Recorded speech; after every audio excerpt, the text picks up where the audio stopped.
9 class इस्लामियत की 9 class की book है। फर्स्ट चैप्टर हमने इसका कर लिया था, आज इसका सेकंड चैप्टर स्टार्ट करना है, तो इसको देखते हैं।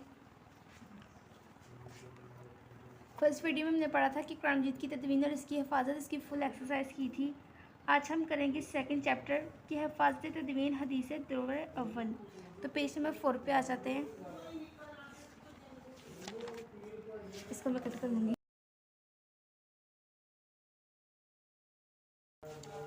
तो ये है हमारे चैप्टर हिफाजत तदवीन हदीस दौर अव्वल है। अहद नबी सल्लल्लाहु अलैहि वसल्लम, अहद सहाबा रज़ियल्लाहु तआला अन्हा। ठीक है, अब इसकी एक्सरसाइज की तरफ चलते हैं कि इसकी एक्सरसाइज में क्या क्या है। ठीक है,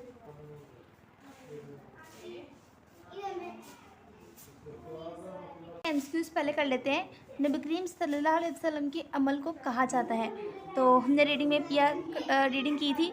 तो फर्स्ट ही पैराग्राफ में मालूम होता है कि इसे हदीस फ़ीली कहा जाता है। हदीस को जमा करना और किताबी शक्ल देना है तदवीन हदीस। नबी करीम सल्लल्लाहु अलैहि वसल्लम ने हज़रत उमर बिन खिज़मा रज़ियल्लाहु अन्हु को वली बनाकर भेजा है अमन का।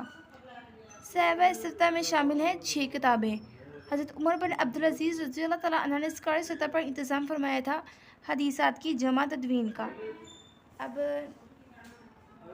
नेक्स्ट है हदीस के मायने में फ़हम बयान करें।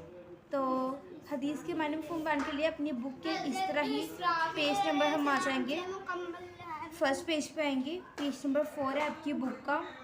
तो फर्स्ट क्वेश्चन का जो आंसर होगा ना, अब उन्होंने क्वेश्चन में आपसे पूछा है, क्वेश्चन के तौर पर हदीस के मायने में फ़हम आपने बताने हैं। तो आप यहाँ से इसका क्वेश्चन का आंसर करेंगे कि हदीस के मायने में फ़हम है। तो आप पहले यहाँ से लेके यहाँ तक करेंगे, ये इस क्वेश्चन का आंसर होगा। आप ये भी कर सकते हैं और ये जो ऊपर पैराग्राफ की सूरत में है ये भी कर सकते हो। नबी करीम सल्लल्लाहु अलैहि वसल्लम के कौल, ठीक है, उनके फ़ेल, उनके काम को और उनकी तकरीर को हदीस कहा जाता है। आपके फरमान को हदीसे कौली और अमल को हदीसे फ़ेली कहते हैं। आपके सामने किसी सहाबी ने अमल किया हो और आपने सल्लल्लाहु अलैहि वसल्लम ने कोशिश इख्तियार फरमाई हो तो इसको हदीस तकरीरी कहते हैं। जिस हदीस में मफ़हूम अल्लाह ताला की तरफ से अल्फाज नबी करीम सल्लल्लाहु अलैहि वसल्लम के हो, इसको हदीस कुदसी कहा जाता है। इसके अलावा ये भी कर सकती हूँ कि इस पर हदीस के मायने में फ़हम बताने, तो मेरा बेहतर मशवरा यही है कि आप यही करें। हदीस मुबारक कुरान मजीद की तफसीर और तशरीह है। नबी करीम सल्लल्लाहु अलैहि वसल्लम की इताअत और इत्बार का अल्लाह ताला ने खुद हुक्म इरशाद फरमाया है। नबी करीम सल्लल्लाहु अलैहि वसल्लम मौलम इंसानियत बनकर तशरीफ़ लाए। पाक लाते हैं ज़िंदगी में हदीस मुबारक के बगैर एक मुसलमान गुजरा मुमकिन नहीं। हदीस मुबारक इबादत, मामलात, अहकामात में बुनियादी हैसियत रखती है और क़यामत तक इनसे रहनुमाई ली जा रहेगी। मतलब कि उनसे रहनुमाई जो है वो लेते रहेंगे। तो नेक्स्ट है इसका क्वेश्चन नंबर 2। तो क्वेश्चन नंबर 2 देखते हैं। क्वेश्चन नंबर 2 है दौरे नबी में हिफाजत हदीस की कोई सी 2 ज़राए बताने हैं। आपकी बुक के पेज नंबर 5 पे आ जाएंगे। तो जहाँ से सेकंड वाला पैराग्राफ स्टार्ट हो रहा है, यहाँ से लेके यहाँ तक आगा, ये 3 दिए हुए, आप कोई सी भी 2 लिख सकते हो। ठीक है,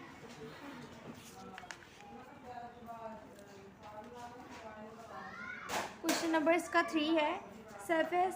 सफ़ा में से 2 किताबों के नाम लिखने हैं। सफ़ा होती हैं, आपको पता होगा कि सही बुखारी की जो 6 जल्दें हैं और उसकी जो 6 जल्दें हैं उनको कहते हैं सफ़ा। इसकी टोटल 6 किताबें होती हैं। तो इनमें से कोई से 2 के नाम बताने थे। तो आप सही बुखारी और सही मुस्लिम कर सकते हो या इनमें से कोई भी कर सकते हो। नेक्स्ट है इस चैप्टर का लॉन्ग। इस चैप्टर के लॉन्ग की तरफ आते हैं। तो लॉन्ग है जमा तदवीन हदीस पर तफसील से रोशनी डालनी है। तो इसको मैं खोल लूँगी। तो जमा तदवीन हदीस है, ज़ाहिर बात है 9 क्लास में है आप, तो बोर्ड में सारा शीटें बननी होती हैं, तो आपको ज़रा इसको करना पड़ेगा। यहाँ से लेके इस चैप्टर को आप फर्स्ट लॉन्ग यहाँ से स्टार्ट करने के बजाय फ़र्स्ट लॉन्ग को आप अपनी बुक के पेज नंबर 4 पे ही आप फर्स्ट लॉन्ग को यहाँ से स्टार्ट करेंगे कि तदवीन हदीस से लेके आप फर्स्ट लॉन्ग को यहाँ से लेके इस पेज की रीडिंग के एंड तक करेंगे, जो कि है कि कामयाबी हासिल